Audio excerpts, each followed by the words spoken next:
So yesterday, Alvin sent me a message, and Alvin was asking me. His question was, I paraphrase, how can I manage my emotions? And to you, Alvin, today I want to take you through the step-by-step process on how you can manage your emotions.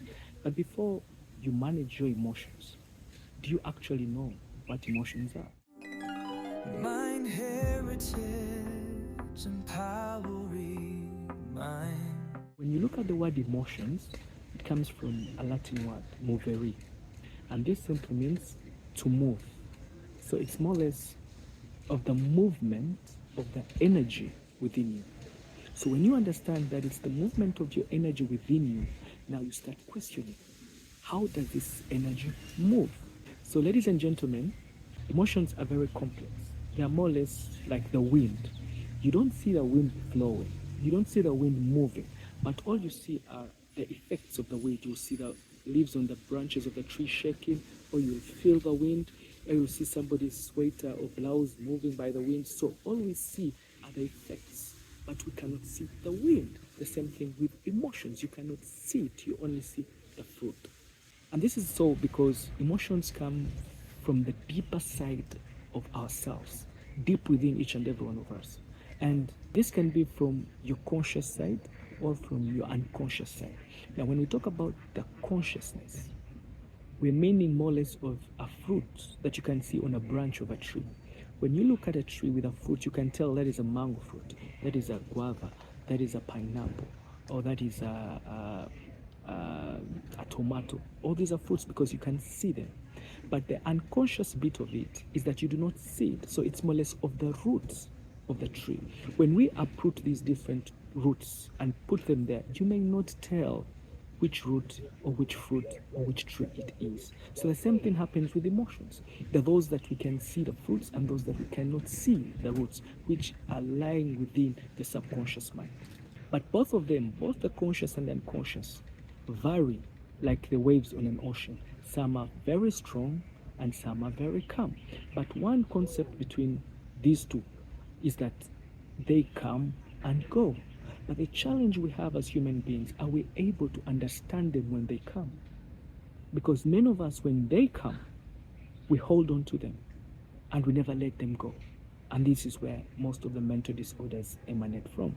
Now, the challenge or you are facing, Alvin, is that you want to understand, you want to manage them. So the first thing you need to understand, you need to know.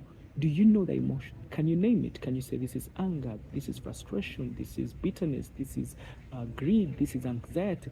Can you name it? Because you cannot understand something you can't name. Now, after naming it, you need to know it. Where does it come from? Which part of my body actually feels angry? Which part of my body feels frustrated? Or when I'm happy, how do I feel? Or when I'm excited, which part of my body tells me that actually I'm excited? So you need to know, and from knowing, you need to understand. Understanding is just appreciating where that comes from. Mind heritage empowering mind. The third aspect, now that you know and you understand, you need to learn how to manage. Managing simply means you are in control. It's not taking you for the ride. You are in control. You're able to take it for the ride. That means when it comes, you know when it's coming, and now you know how to stop it. Because as we said, everywhere it comes and it goes. Now, the first thing you need to know is stop. An average human being is living in a loop of our daily habits or daily rituals that we never get to stop to understand, hey, this is me. So stopping gives you the mandate to now know a name. Oh, I'm getting frustrated. The other way you can manage is exercise. You know, every time you exercise, you know what you're doing to your brain? You develop new path neurons. These neurons develop new dopamine. Dopamine is a feel-good love hormone that makes you feel good and takes away that stress level. And the third you need to do is engage yourself in different activities. Look for that thing that you love most and be mindful of going to it, and you start to observe the way you think, the way you feel, the way you react. If these three fail, the fourth is that you need to seek medical attention. Medical attention, or seek help from a friend, somebody you're close to, somebody you can open up to, because everybody, we're social creatures and everyone needs a shoulder to lean on.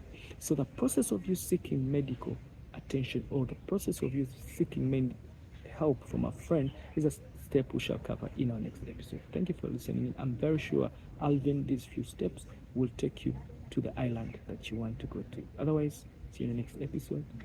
Adios. Mind heritage, empowering mind.